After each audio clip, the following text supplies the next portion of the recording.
Bonjour, je suis Clara de Mézor, médium, et voici mon index ABC.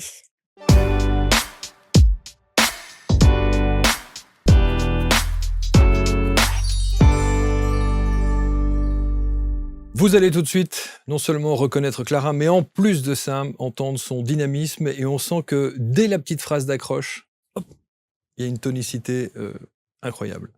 Bonjour Clara. Bonjour. C'est vrai? On vous a déjà dit que vous étiez tonique? Oui, c'est vrai. Bon.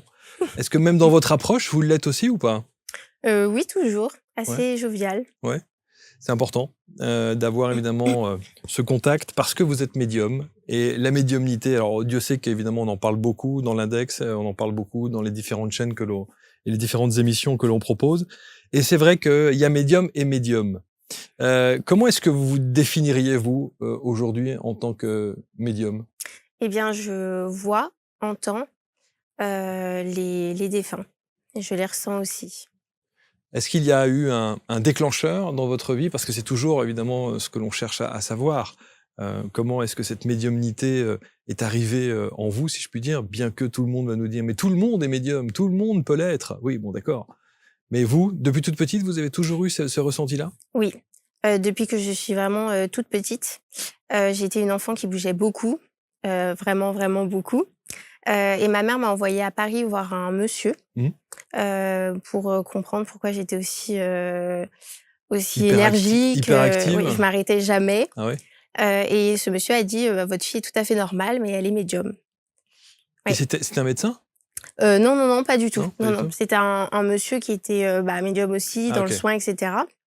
Et à l'époque, ma mère connaissait pas du tout ça. Bon, alors c'est quoi? C'est un choc quand on lui dit ça à votre maman ou pas? Oui, elle a acheté plein de livres Ok. pour se documenter et savoir qu'est-ce que c'était qu'être médium, c'était quoi un enfant médium, comment ça se passait, le quotidien, etc.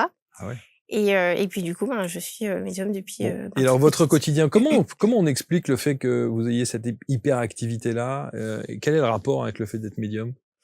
Je pense que je voyais des choses que les autres ne voient pas. Et donc, il y a beaucoup de stress, beaucoup de peur. On exprime plus par le corps, en fait. On va vraiment s'exprimer par le corps beaucoup plus. Donc ça s'expliquait vraiment par ça. Et comment ça se traduisait, alors justement, vos perceptions quand vous étiez petite? Des peurs. C'est vrai, vous aviez peur? Ouais, jusqu'à très tard. C'est fou parce qu'il y a deux cas de figure. Vous avez des médiums qui, depuis toute petite, nous disent mais moi, je voyais et puis ça me posait pas de problème parce qu'effectivement, je discutais, ça me faisait de la compagnie. Voilà. Et puis, vous avez à l'inverse, effectivement, les gens qui étaient très anxieux et qui avaient très, très peur de ça, les enfants qui avaient très peur. Et ça a été très, très compliqué, par contre. Sur les peurs, je voyais des choses qui étaient très dures. Ah oui. Et j'ai eu très peur jusqu'à vraiment l'âge, même l'adolescence, même jusqu'à tard. Ça veut dire que vous avez rejeté ça? Non, non, je les voyais toujours. Mais c'est que j'avais des peurs. J'avais peur le soir, parce que c'était surtout le soir. Et donc, il y avait des morts qui étaient là, dans ma chambre, etc. Et je voyais des choses compliquées. Je peux voir leur vie ou des flashs de moments de leur vie. Et donc, ça me faisait peur. Mais quand vous dites « je voyais des morts », mais vous saviez qu'ils étaient morts? Oui, oui, oui, oui, oui. Ouais, j'ai toujours pu faire la différence. Ah oui? Oui. C'est vraiment très étrange ça, parce que quand on n'a pas ces capacités-là, en tout cas quand on ne ressent pas ça, on a du mal à imaginer ça ou à pouvoir se mettre à votre place, quoi. De se dire, est-ce que quand vous dites je vois des morts, c'est-à-dire vous voyez comme on se voit? Alors, je vois de 3 façons différentes. Je vois comme là, je vous vois. C'est-à-dire que ça va se... distinctement? Non, pas aussi distinctement, mais ça va se matérialiser physiquement. C'est-à-dire qu'il va y avoir tout le contour du corps, etc. Donc physiquement, ça se matérialise. Je vois, mais ça se matérialise pas. C'est-à-dire que je vois comme je vous vois, mais c'est avec juste mes yeux à moi. Et je vois avec ce qu'on appelle le 3e œil. Dans la tête, quoi. Sans forcément visualiser dans un espace. Bon. Et ces défunts que vous voyez, ils viennent vous dire quelque chose en particulier? Quand j'étais toute petite, c'était compliqué parce que j'avais peur. En fait, ils cherchaient de l'aide, tout simplement. Ils cherchaient à pouvoir monter dans la lumière, à pouvoir raconter leur histoire. Mais déjà, quand ils vous parlent de la lumière, vous comprenez ce qu'est la lumière quand vous êtes petite? Toute petite, non. Mais je sais qu'ils ont besoin d'aide. Ça, oui, bien sûr. On le sent à l'intérieur de nous, en fait, qu'ils ont besoin d'aide, qu'on peut les aider, mais la peur est tellement présente que c'est pas facile. Et alors, donc, quand ça vous arrivait, quelle réaction vous aviez à ce moment-là, au-delà de la peur? Il faut bien gérer ça. Bah, au fur et à mesure, après, j'ai appris à faire ce qu'on appelle le passage d'âme et du coup, à pouvoir les faire monter. Donc j'écoute, ce qu'ils ont à me dire, s'ils ont des demandes ou ils me racontent leur histoire, ce qui s'est passé Ouais. et puis après, ben, je les fais monter, Ça, dans c'est la lumière. incroyable. Moi, je suis toujours fasciné par ça. Pourtant, je vous assure qu'on en entend. On en a reçu des gens ici sur ce plateau et dans ce studio, mais je suis toujours fasciné par le fait par cette capacité de voir ces défunts et en tout cas, qu'ils viennent chercher une aide Mmh. quelque part. Mmh. Avec un message à transmettre, j'imagine, des choses comme ça? Des fois, il y a des personnes qui comprennent pas pourquoi elles sont décédées.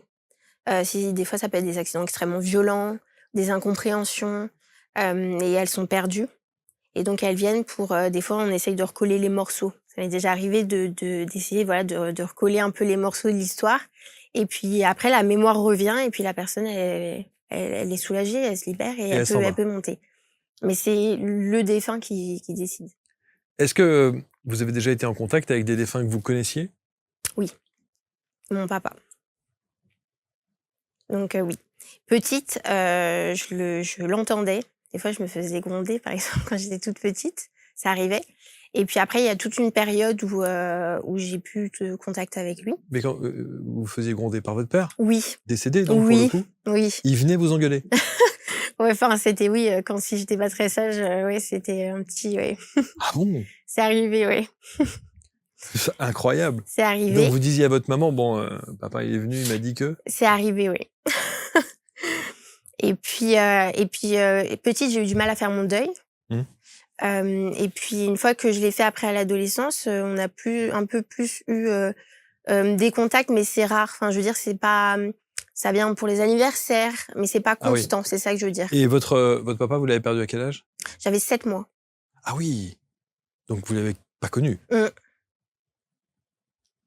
et Et pourtant, du coup, je le connais très bien. c'est clair! Incroyable et évidemment, la première fois que vous le voyez, vous savez que c'est lui? Oui, je l'ai vu qu'une seule fois quand j'étais petite. Adulte, maintenant, c'est autre chose, mais petite, je l'ai vu qu'une seule fois. Je l'ai pas revu après, même à l'adolescence, c'est arrivé plus tard. Et la première fois, il vous dit: «Je suis ton père». Non, je sais que c'est lui. Ah, vous savez que c'est lui? Ah oui, oui, oui, oui. Et j'imagine qu'à ce moment-là, vous allez voir votre mère En fait, c'est normal pour moi. et vous lui dites: «J'ai vu papa». Bah, c'est normal, en fait, pour moi. Ce que je veux dire, c'est que comme j'ai ça depuis que je suis toute petite, ben, c'est normal de les voir, de les entendre, Oui, mais c'est vous pouvez comprendre qu'autour de vous, c'est pas tout à fait normal oui, pour certaines personnes. Alors, votre maman a fait la démarche oui, et mmh, effectivement, on lui a dit que vous étiez comme ça, donc mmh, elle s'y prépare. Elle oui. se dit: «Hop, hop, hop, hop». Bon. Mais du coup, lorsque vous avez le contact avec votre père, est-ce que vous allez voir votre mère pour lui dire, Bah, sûrement, vous vous en souvenez plus? je me Mmh, souviens mmh. plus, comment ça s'est Moi, fait, j'imagine mais le choc que ça doit être. Bon, votre maman a l'air assez ouverte à ça, oui. visiblement, elle est sur le plateau, c'est pour ça que je la salue évidemment, donc mais on peut imaginer qu'elle a pas du tout dit: «Mais oui, écoute, arrête». Au début, je pense que ça a été compliqué, parce que ma mère n'était pas du tout là-dedans. Ouais. Donc ça a été compliqué de dire à un enfant qui dit: «Bah, je vois ça, je vois ça, je vois ça» et puis je savais des choses, comment dire? Quand on est médium, on peut savoir des choses sur les personnes. Donc ça m'est arrivé de dire des choses aussi, et puis ma mère se dit: «Mais comment elle peut savoir ça? Enfin, c'est pas Ah possible». oui. Donc forcément, après on s'y habitue. À part votre père, quelle est la rencontre qui est la plus marquante pour vous, de ces contacts avec les défunts que vous ayez pu avoir? De quelqu'un que je connais, Ouais. je dirais que c'est alors une personne de notre famille, qui est décédée, ma grand-mère, enfin mon arrière-grand-mère, avec qui j'ai eu des petits contacts, ouais. Mmh. Et ils ont des missions là-haut, donc ils sont pas tout le temps présents. Enfin, ils viennent quand on a besoin d'eux, mais ce que je veux dire, c'est qu'ils ont des missions, là-haut, donc ils ont Ouais. aussi du travail, des choses à faire. On dit parfois que, les défunts, alors effectivement, ont une mission et que parfois, ils se présentent sous un âge qui n'est pas, Mmh. qu'ils choisissent ou comment est-ce qu'on explique ça? Ça peut arriver. Ça peut arriver, que quand une personne, elle décède, elle se présente sous un autre âge. Des fois, c'est au moment de la mort. Ça peut arriver qu'il y ait un souvenir ou une envie et la personne, elle va se présenter sous cette forme. Ouais, c'est possible. c'est possible. Donc vous avez de la clairvoyance, Oui. clairaudience. Oui. Et je les sens, tout en Et fait. puis alors vous dites ça avec une décontraction, on est là, bah ouais, en contact avec eux. Oui, parce qu'en fait vous avez toujours grandi avec ça. Oui. Comment est-ce que justement le fait de grandir en tant qu'adolescente, comment est-ce que vous avez vécu tout ça? Il faut rentrer dans le moule. Bah oui, Il j'imagine. faut vraiment rentrer dans le moule parce que là, c'est être différent, c'est une vie qui est différente. Est-ce que vous en parlez aux copains, aux copines? Non, pas du tout. Absolument pas. Quand à l'école, je savais les notes à l'avance de mes camarades, je les Mais disais. non! Si.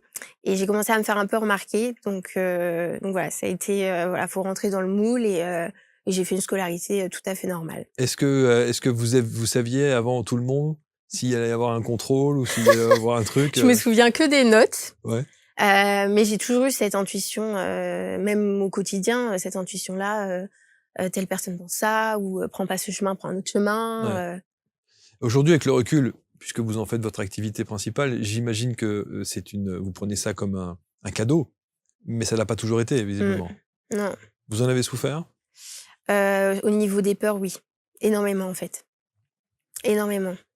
D'accepter, de voir que, des fois, il y a des choses qui sont extrêmement prenantes. Par exemple, vous avez un défunt, il va vous faire, voir un moment de sa vie où on peut revivre le décès qu'il a vécu et c'est extrêmement, des fois extrêmement prenant, ouais. Ouais. C'est Vous même des fois impressionnant. revivez la scène avec lui, quoi. C'est arrivé, ouais. Ouais. Et on peut même ressentir ce que lui ressent Ah ouais. et l'image, je veux dire, peut être impressionnante. C'est, une fois, j'étais dans ma salle de bain, je m'en souviendrai toujours.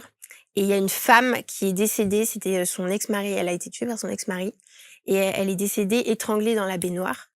Et elle rampait elle avait besoin d'aide, enfin elle souhaitait, elle était pas montée en fait, elle souffrait énormément. Et je ressentais toute sa souffrance, mais je la voyais comme je vous vois là.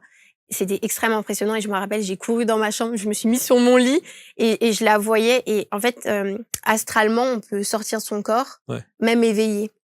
Et donc, je la voyais se déplacer dans le couloir et je me suis dit, oh, elle va arriver à la porte de ma chambre, elle va arriver à la porte de ma chambre. Oh là là, c'était des peurs pas faciles, ouais. Aujourd'hui, ça va. Mais ouais, j'ai eu des peurs, j'ai eu beaucoup de peurs. On peut comprendre que ce soit effectivement très perturbant quand même, pour le coup. Et est-ce qu'ils ont une tenue vestimentaire particulière?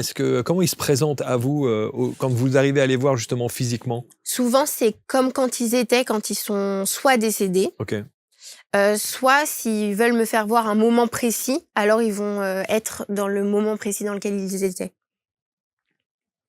Par exemple, une fois, j'avais une servante c'était du côté de l'Égypte, etc. Et elle s'est présentée vraiment avec son habit, pas comment elle est décédée au moment où elle est décédée, mais vraiment avec son habit de servante de l'époque, quoi. Pour me faire comprendre comment elle travaillait, etc. Le truc le plus incroyable que vous ayez, alors vous allez me dire peut-être votre papa parce qu'évidemment il y a quelque chose d'important et on peut comprendre, mais le contact le plus incroyable que vous ayez pu avoir, parce que là, parler d'une servante du temps d'Égypte, c'est quand même pas commun. Est-ce que vous avez eu d'autres contacts, peut-être parfois même des personnalités? On entend souvent des médiums dire ah ben moi j'étais en contact, alors on peut douter, hein, avec Einstein, avec machin, non? Alors pas du tout de personnalité. Pas de personnalité. Non, d'accord. pas du tout. J'ai eu un monsieur une fois, et c'était un soldat. Et il est décédé en fait avec un uniforme, c'est un soldat français, il est décédé avec un autre uniforme, d'un autre pays que je peux pas dire. Et Parce que vous était... n'avez pas reconnu cet uniforme, c'est ça? Et sur le coup, en fait, on comprenait pas, il était complètement déboussolé. Il comprenait pas, il était français, mais il avait pas l'uniforme français. D'accord. Et il ne comprenait pas, en fait, comment il était mort et pourquoi. Et donc, j'ai dû chercher. Donc, je me rappelle, j'avais appelé des librairies pour savoir s'ils avaient des ouvrages de guerre avec les uniformes et tout. Et finalement, j'ai fini par trouver. Et c'était en fait un espion qui était du coup envoyé dans le camp adverse à l'époque. C'est pour ça qu'il avait pas l'uniforme français. Et donc, le fait de remettre les bout à bout, il a compris, les souvenirs lui sont venus et puis il a pu monter enfin, quoi. Donc, c'est de la recherche aussi un peu d'histoire. Mais entre le moment où il arrive, le moment où vous faites la recherche et tout, vous reprenez contact avec lui alors pour le coup après? C'est eux qui reviennent. Et vous lui dites, j'essaie c'est très mental évidemment ce que je dis, mais j'essaie de comprendre, c'est-à-dire que quand lui il se présente, vous comprenez son problème, vous allez faire des recherches, vous lui dites, attends-moi, je reviens, je vais faire des recherches et il reviendra? Bah, généralement dans la conversation, je lui dis, bah, voilà que je vais faire des recherches et puis c'est lui qui revient au moment, où j'ai terminé. Ouais, ça se fait vraiment, Et vous lui parlez comme on se parle? oui, oui, oui. C'est assez fou ça, c'est extraordinaire. Moi je trouve que c'est au-delà du fait qu'il peut y avoir effectivement des sensations, des ressentis, corporels, des choses un peu douloureuses, on peut comprendre ça, c'est quand même un cadeau extraordinaire. Mmh. Non mais Bah, aider, surtout quand on voit la lumière, ouais, c'est beau. c'est être touché par la grâce quand Mmh. même que de pouvoir avoir ces perceptions-là aussi précises. Je veux Mmh. dire, vous avez des prénoms, vous avez toutes ces choses-là? Oui. Et il y a des précisions, oui, qui sont même physiquement, un bouton de manchette vraiment bien précis, ouais, il y a toujours des précisions. Bon alors du coup, les gens vous consultent, j'imagine, par téléphone, en visio, Ou en sur place. cabinet? Ouais. Vous êtes du côté de la Bretagne? Oui. Bon, voilà et on mettra évidemment autour de la vidéo tous les liens qui vous permettent de rentrer en contact, avec Clara. Vous êtes toute jeune. Oui. Ça veut dire qu'à un moment donné, il a fallu faire un choix, entre une carrière professionnelle dite classique, Oui. rangée et puis, votre médiumnité. Ouais, à 24 ans, oui. Et j'ai eu des signes, hein. Il y a vraiment l'univers qui a poussé, dans ce sens-là. Parce que vous avez tenté des choses qui n'ont pas Ah fonctionné? oui, oui, rien n'a fonctionné. Mais quand je dis rien, c'est rien n'a fonctionné. Ouais. Vraiment, je suis même partie pour faire d'autres choses qui n'ont rien à voir avec des études que j'ai pu faire. Rien n'a fonctionné. Rien du tout. C'était vraiment la voilà. Et à partir du moment où je me suis lancée, tout a fonctionné. Et comment se fait-il que vous ne vous soyez pas lancé dès le départ? Pourquoi, s'obstiner à prendre une autre voie alors que vous avez j'allais dire ce talent-là, mais cette faculté-là? Bah, j'ai fait des études de psychologie parce que j'avais besoin de comprendre le fonctionnement de l'être humain. C'était important de pouvoir comprendre comment déjà l'être humain fonctionne, Ouais. parce que les morts, je les comprends et je communique facilement avec eux. Mais par exemple, pour des contacts défunts, bah, c'est aussi, une personne, que j'ai en face de moi et j'avais besoin de comprendre, l'être humain, comment on fonctionne, c'était important. C'est sûrement pas sur les bancs de la fac ou en psycho qu'on vient vous apprendre, comment fonctionne un défunt, vous voyez ce que je veux dire? Non, ça c'est sûr. C'est sûr. Donc oui, la compréhension de ça, la psychologie, comment notre cerveau fonctionne, c'était quelque chose de très important. Et maintenant que c'est fait, ben, c'est OK, j'avais les feux verts.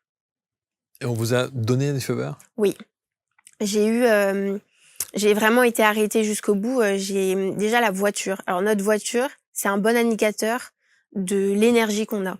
Si notre voiture, elle a un problème, c'est qu'au niveau de notre énergie, il y a quelque chose qui dysfonctionne chez nous. Parce que ma voiture, là, il y a plusieurs mois, tous les voyants étaient OK, tout fonctionnait et les kilomètres, donc l'aiguille des kilomètres, s'est mise à ne plus fonctionner.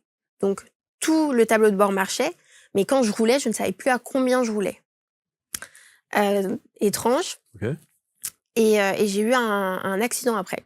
Pas du tout en voiture. J'ai eu un accident, je suis tombée sur un objet contendant et je me suis fait une rupture, partielle du tendon au genou. Donc j'ai vraiment été arrêtée comme ma voiture en fait, totalement, à l'arrêt, pendant des mois et du coup, c'est là où j'ai réfléchi et où je me suis dit: «OK, ben, en fait, il faut que je me lance, quoi». Mais ça veut dire que, en fait, vous n'écoutiez pas Oui, non. les signes qu'on vous mettait, parce que là, j'entends d'ici les gens qui vont dire: «Bon alors le coup de la voiture, effectivement, la voire marche pas, quel rapport avec le fait qu'il puisse vous arriver quelque Et chose c'était un derrière?» signe.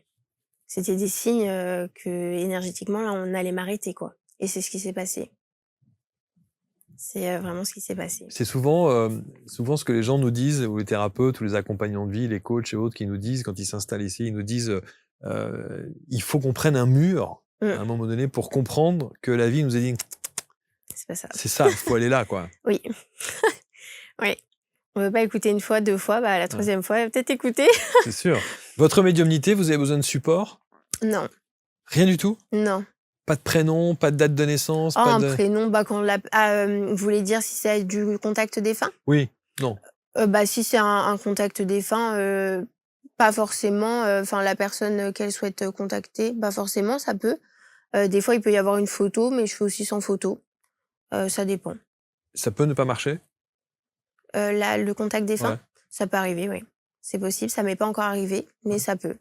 Alors vous faites de la médiumnité, vous avez cette médiumnité, vous faites de la voyance, Oui, sans support. sans support aussi. Oui. Clara, c'est une extraterrestre. Non, non, mais et en plus, vous le dites avec un naturel en disant, bah oui, comme si vous alliez chez le coiffeur ou comme si vous alliez faire 3 courses. Oui, oui, effectivement. Ah bah tiens, salut. Non, mais vous voyez? Bah, c'est vrai que comme ça fait vraiment partie de moi. C'est Ah oui, c'est comme ça, ouais. Ouais. c'était vraiment, comme les morts, ils font vraiment leur histoire fait aussi partie de ma vie, quoi. Ouais. Qu'est-ce qu'on peut dire à quelqu'un, à part prendre une séance avec vous, qui est un peu dubitatif? Bah Qu'est-ce qu'on peut lui dire? Parce que quand on vous entend parler, moi je trouve que d'abord c'est un formidable message d'espoir. Mmh. Bien sûr. Toutes les personnes qui perdent un être cher, c'est la grande question, c'est le vide abyssal, c'est de mon Dieu, voilà, on se reverra plus, etc., etc. Quand on vous entend parler, c'est plein d'espoir parce qu'on se dit qu'effectivement il y a une continuité et bon, tous ceux qui regardent ces émissions sont dans cette mouvance-là, hein, évidemment. Mais qu'est-ce qu'on peut dire à quelqu'un qui doute? Je pense que je lui dirais que si l'amour peut durer pour l'éternité, c'est que la vie existe vraiment aussi après la mort. Ça serait ce que je lui dirais et que ça perdure aussi. Est-ce que ces défunts viennent vous dire, puisque vous avez de la voyance pure, donc du futur, est-ce qu'on vient vous dire des choses très concrètes sur le futur ou des choses que vous ressentez par rapport à des perceptions futures de notre histoire, de notre planète, du merdier dans lequel on est en ce moment, par exemple? Ouais, ça peut arriver, ouais. C'est pas faut s'accrocher, hein. Pour les années qui arrivent, on va s'accrocher encore un peu, hein. Ouais. Ouais, on va s'accrocher un petit peu encore. Comment est-ce que vous voyez les choses? La Terre, elle est en train de monter en vibration et il faut que nous aussi, on monte en même temps.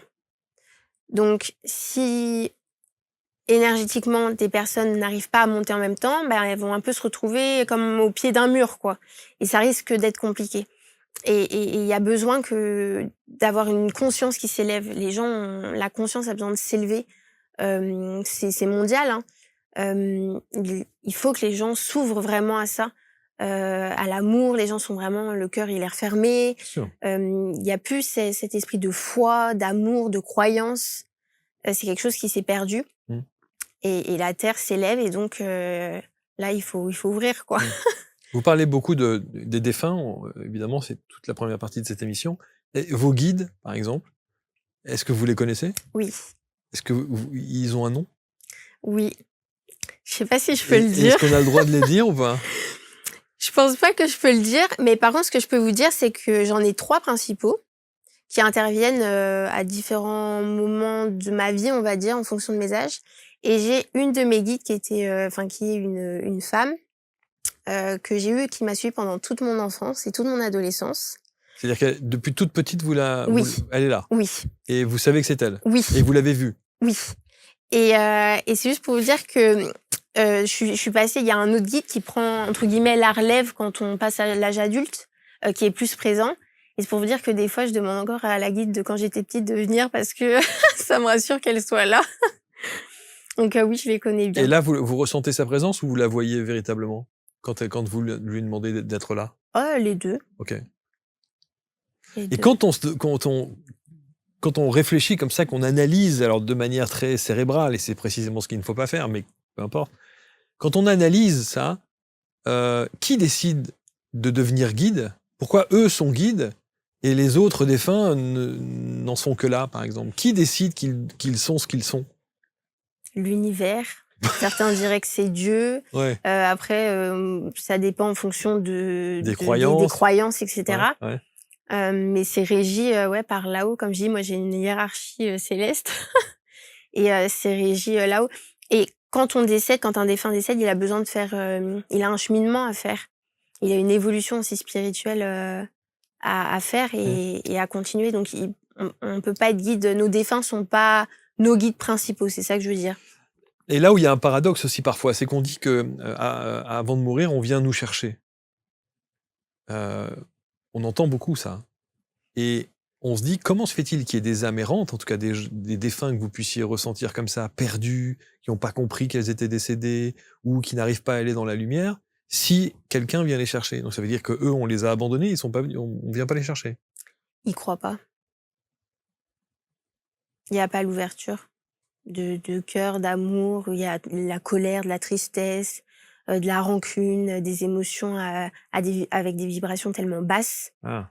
qu'il y a pas cette ouverture-là. Mais les êtres de lumière descendent dans le bas astral quand il faut qu'ils remontent, hein. Ça, mais il faut du temps. Qu'ils comprennent, qu'ils trouvent quelqu'un qui puisse les aider. Et c'est pour ça que pour moi, c'est important de continuer. C'est vrai qu'il y a quelque chose qu'on entend souvent, il y a des médiums qui peuvent dire, bah voilà, on vibre très haut, donc on voit que des choses magnifiques. Mmh. Et je suis pas forcément d'accord avec ça parce que pour moi, c'est important d'aider des âmes qui sont dans le bas astral. Et ça, c'est pareil, il y a une controverse aussi sur le bas astral. Il y a des tas de gens qui vous disent, mais non, le bas astral, mais non, ça n'existe pas. Ça existe pour vous. Ah bah oui, puis je l'ai vu plus d'une fois, hein. Ouais. Donc oui, oui. C'est pas...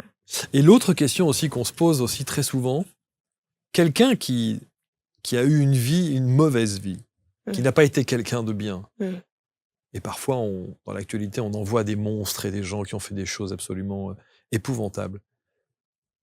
Est-ce que, lors du décès de cette personne-là, on entend dire, certains médiums disent, tout ça c'est oublié, et de toute façon, ça redevient une âme pure, belle, etc., etc. Ou alors, vous avez des médiums qui disent, bah alors pas du tout. Je peux vous dire que celui qui n'a pas été comme ci ou comme ça sur ce plan terrestre, je peux vous dire qu'il passe devant une sorte de tribunal des célestes, où il va devoir se justifier et rendre des comptes. Ah oui. Qu'est-ce qui est dit, qu'est-ce qui est vrai là-dedans, Ah oui, oui. d'après vous?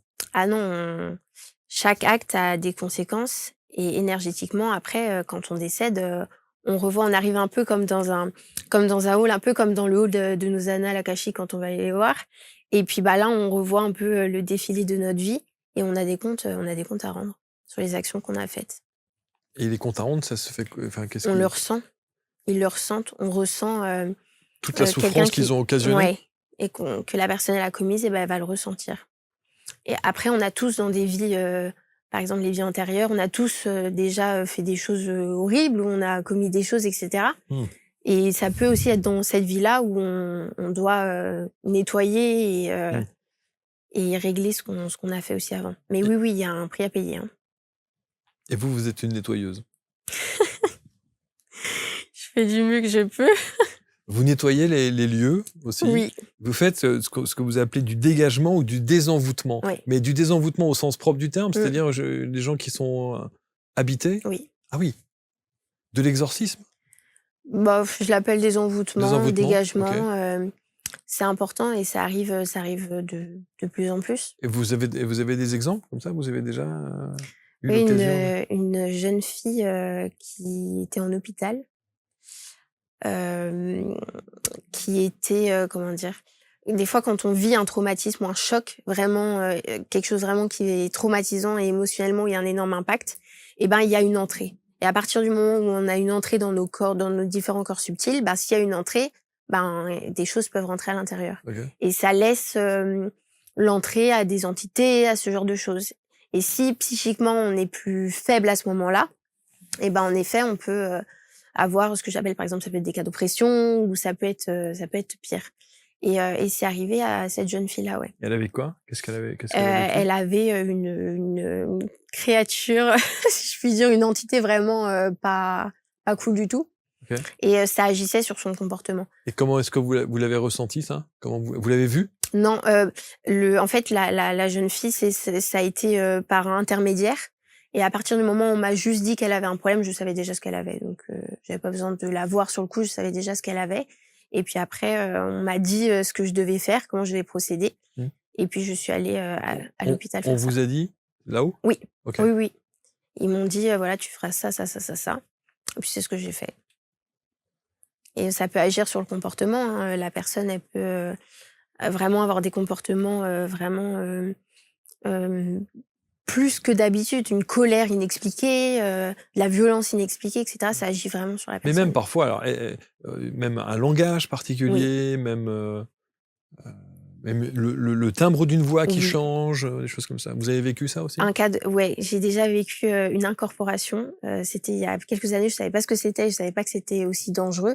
Et ça m'est arrivé, mais à moi, pour le coup. Et c'était pas drôle du tout. C'est une entité qui est venue en vous? C'est moi qui suis allée. Ouais. Ça, j'ai pas fait exprès, hein. Ouais, c'était un soir, je m'en souviens, c'était un soir, il était très tard. Et il y avait en fait un animal. Alors, ce qui s'est passé, c'est que quand une personne décède, là, pour l'histoire, il y a un animal et un homme, c'était dans une partie de chasse, ils sont décédés en même temps. Hein, c'est un accident. Et ça peut arriver que l'âme d'un humain aille dans le corps d'un animal si l'âme de l'animal est déjà montée. Et donc, c'est ce qui s'est passé. Et l'âme l'esprit de cet être humain est resté dans le corps de l'animal. L'animal est après décédé. Et donc, cet animal je le voyais, mais c'était un humain qui avait à l'intérieur. Et j'avais peur, mais comme pas possible. Je suis descendue en bas pour demander à ma mère si je pouvais aller dormir dans sa chambre tellement que j'avais peur. On éteint toutes les lumières, etc. Et de la chambre, on entend la lumière qui se rallume toute seule. Un objet qui est tombé. Et je me dis, c'est pas possible.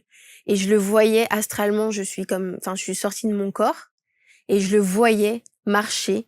Et je disais, il arrive, il est contre le buffet. Il arrive vers la porte de la chambre. Ma mère était là, arrête de me faire peur, arrête de me faire peur. Et puis, sans faire exprès, ouais, je suis allée dans. Alors moi, j'ai pas la voix qui a changé. Par contre, j'avais la démarche. Je pouvais faire la démarche de l'animal, ma tête qui bougeait comme l'animal, le regard. Ah, c'était Mais horrible. non! C'était horrible. Ouais, c'était horrible. Et comment vous sortez de là?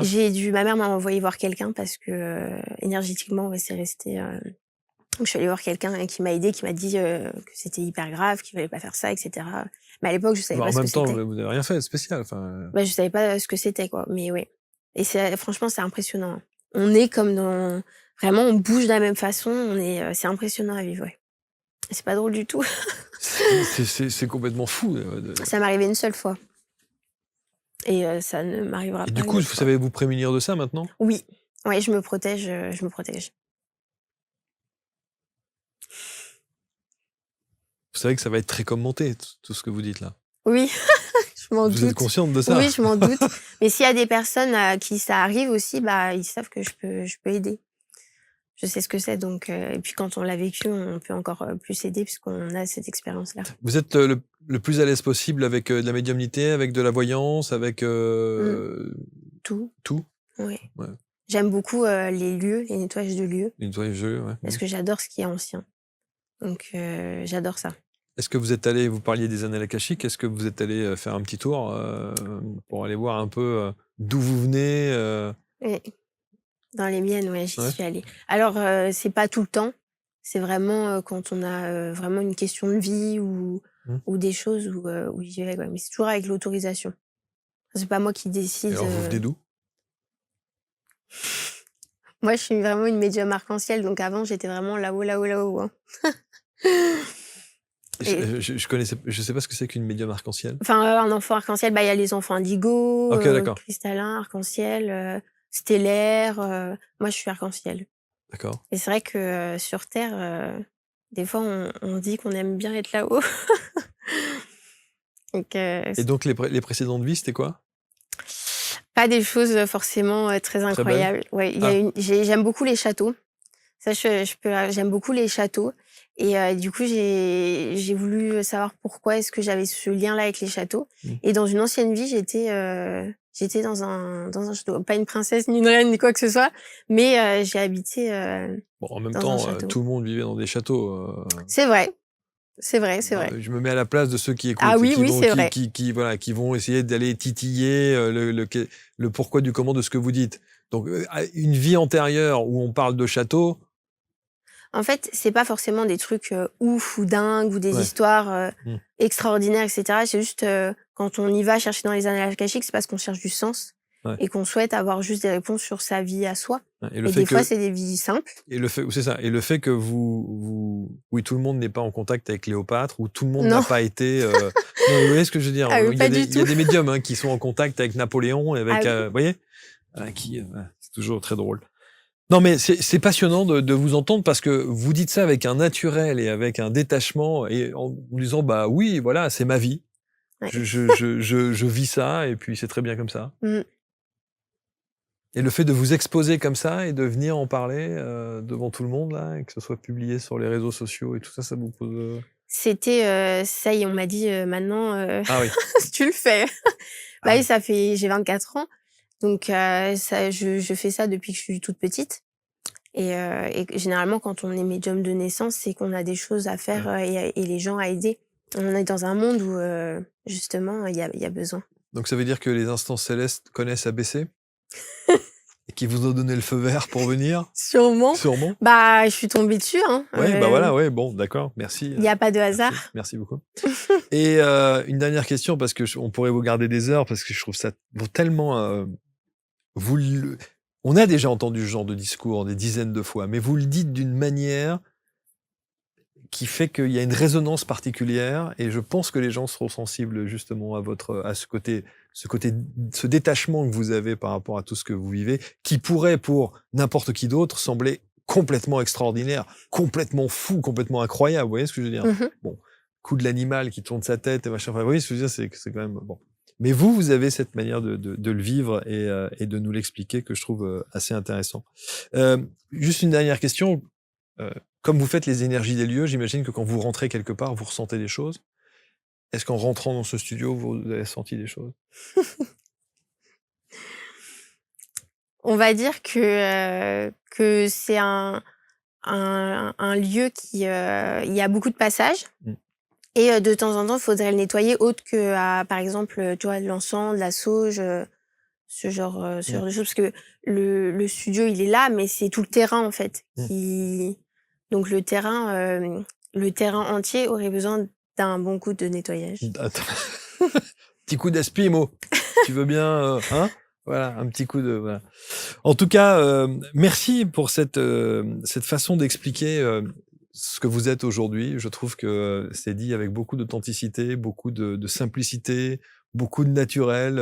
C'est même assez déconcertant que de vous voir comme ça, alors qu'il y a des gens qui vont aller faire des stages en immersion, dans des lieux absolument improbables à l'autre bout du monde pour avoir ces capacités-là, pour développer ces capacités-là. Et vous, c'est juste un truc inné, quoi. Oui. Voilà, vous vivez avec ça. Bon, il y a plus de peur maintenant? Non, Quel que soit ce que vous allez capter? oui. On peut être, surpris Ouais. en fonction du moment où ça arrive, Mmh. mais non, c'est bon. Bon. Est-ce qu'il vous arrive de vous réveiller en pleine nuit en disant: «Ah non, non, fichez-moi la paix là, ça suffit, c'est bon, hein». Bah, les nuits ont toujours été compliquées. Ah oui? Même aujourd'hui, Même oui, aujourd'hui? parce que c'est là où aussi, la nuit, ils viennent parce que c'est aussi calme. Donc des fois, c'est un peu comme s'il y avait un énorme gyrophare en haut de la maison et qu'ils savaient que c'était la maison où il fallait venir. Donc oui, la nuit, c'est des fois, c'est un peu compliqué. Ça C'est a un peu toujours compliqué? été, mais Ouais. ça le sera toujours. On va mettre les liens, je sais que cette émission va être commentée, mais avec bienveillance comme toujours, et c'est toujours constructif quand c'est dit avec intelligence. Donc on va lire tout ça attentivement. On va vous mettre autour de la vidéo l'intégralité des liens pour que vous puissiez rentrer en contact avec Clara, en visio j'imagine, en présentiel, OK. Oui. Tout ce qui fait que on peut rentrer en contact avec vous. Et alors, il y a quelqu'un que j'admire beaucoup, que vous nommez, qui s'appelle Tyler Henry, Oui.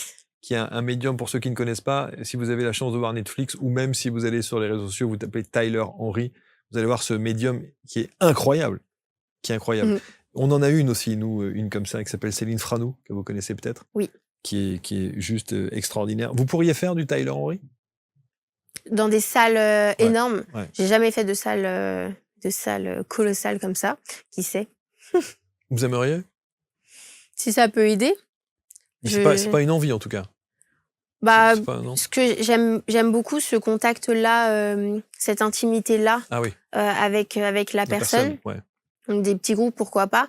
Après, des salles, entières, Et là, c'est c'est pas sans ce que filet, je pour le coup. oui. Hein, bon.